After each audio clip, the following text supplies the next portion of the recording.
Virtual World, the evolution. Yeah, evidently this deck can still do something, guys. So make sure you smash the ever-living crap out of that subscribe button, and let's dig on into some new format, potentially Tier 1 Virtual World, shall we?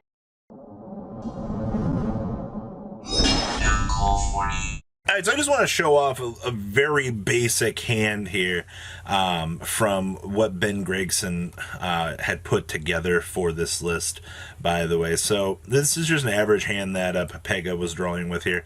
And we'll kind of just show this for you guys to kind of show you what you can do with this deck. So, of course, we're going to resolve the Prosperity here for a Reveal 6.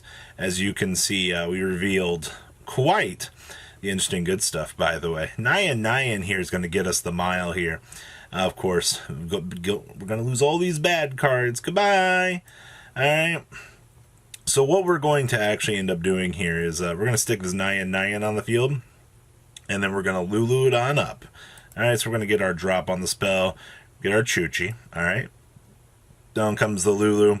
We banish Yul Qinglong. All right. Hi, Lalo.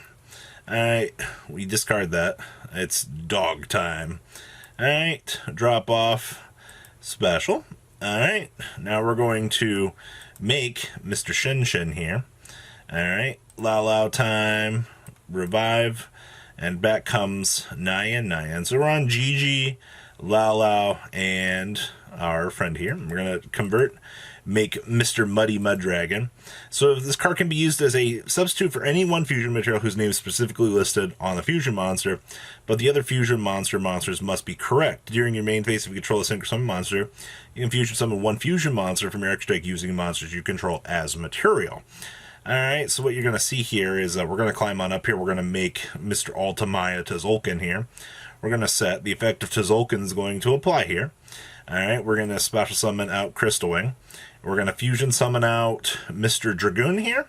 We're going to have the Lulu loaded up here, and we're going to end on Lulu in hand, Crystal Wing on the field, Dark Dragoons, and Chuchi. And yes, this was against no interruptions, but the point of this is to show what this deck can actually produce here. I know Sam just recently had a version of this for you guys as well. It's not as explosive or crazy, but this is the basic bare bone potential for what we can actually do for this, all right? Now, Mr. Ben Gregson sent this in to me yesterday and said, hey, I just 6-0 to locals. I'm like, well, tell me more. And what we just walked through was the basic hand structure for this deck. So, Virtual World for the new format.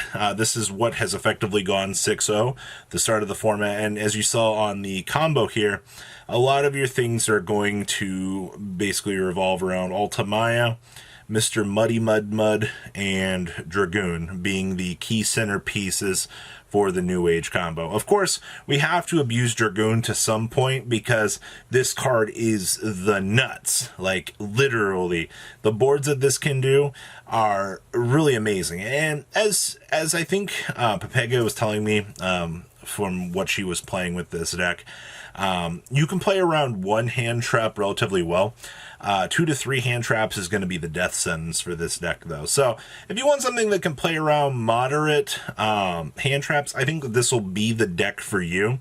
The issue is going to be, though, unfortunately, when you start seeing those multiple hand traps is going to be your issue. So, I mean, hey, we don't really die to Imperm. Well, I mean, okay, on the Tzolk'in we do, but we can set up through that combo lineage, so that's quite interesting.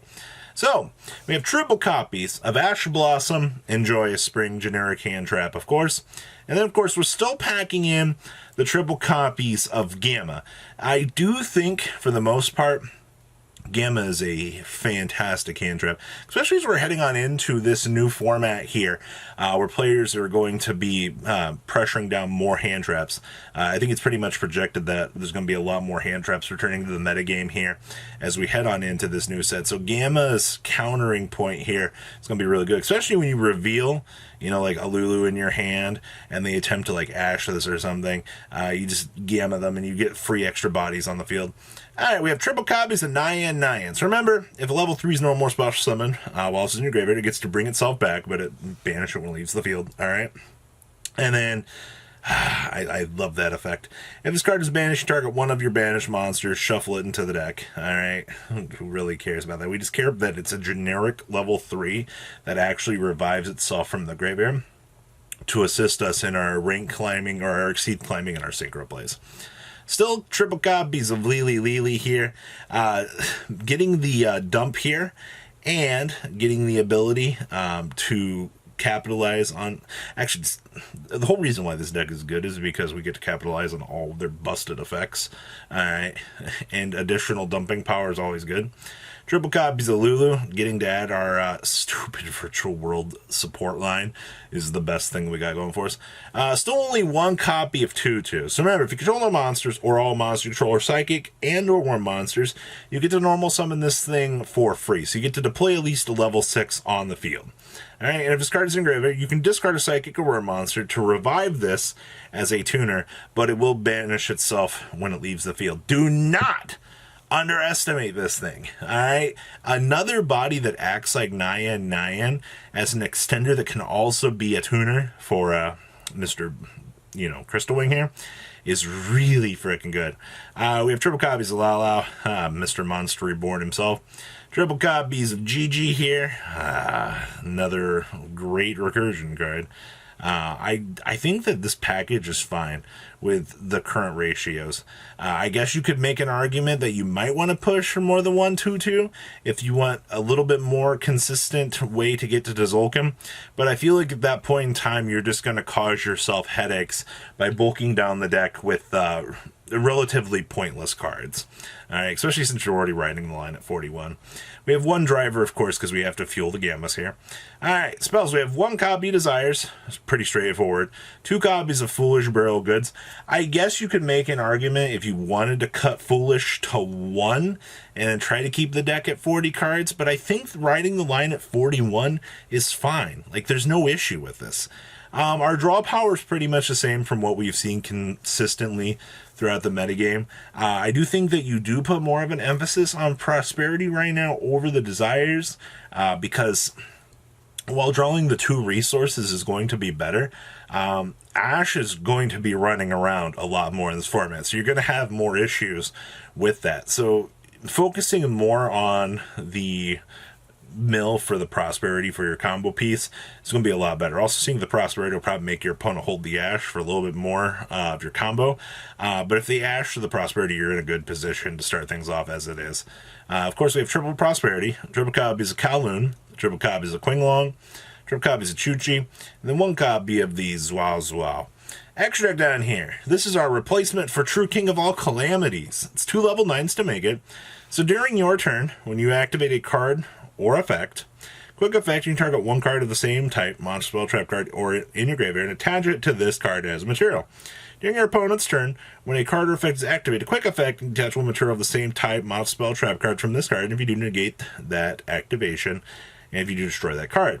So, it's not a True King of All Calamities by any stretch of the imagination, but this does give us some of that power that we were looking for on a 2600 body, so additional negates, and it's just something else that you can do for general sakes of the deck. Alright, we have 1 copy of Bamboozling, 1 Fortune Tune, Utopia Beyond, Zeus, and Ptolemy 7. Bouncing with this is really good. We have 1 copy of Shen, 1 Jiu, 1 Vermilion Dragon Mech, Tzolk'in, Ravenous Kragazor, Muddy Mud, Crystal Wing, Cloud Castle, and 1 Red Eyes. Now, before you ask, hey, why aren't we playing Stardust Charge Warrior? The advantage that we get from Stardust Charge Warrior isn't as good as it used to be. Also, Stardust Charge does directly conflict with Prosperity. Yeah, I know we're playing the Ravenous Kragazor down here. I don't think that that makes much of a difference. Kragazor is just going to be eating off stuff anyway for the discard too. If we do get the resource draw off of this, yeah, we do get into a better position, yes.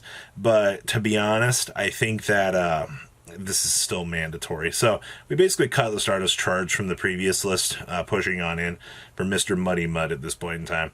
Now, side deck here is pretty straightforward. We have triple Lancey for Dinosaur, triple copies of Nibiru for everything else that special summon spams in the entire format. 2 copies of Skullmeister. Might get cut. It depends on how the format develops at this point in time. But this card was good. 2 copies of MST. A more back row hate at this point in time. And then triple Twin Twister. A lot of back row hate at this point in time. 1 Imperial Order and 1 copy of Red Reboot here.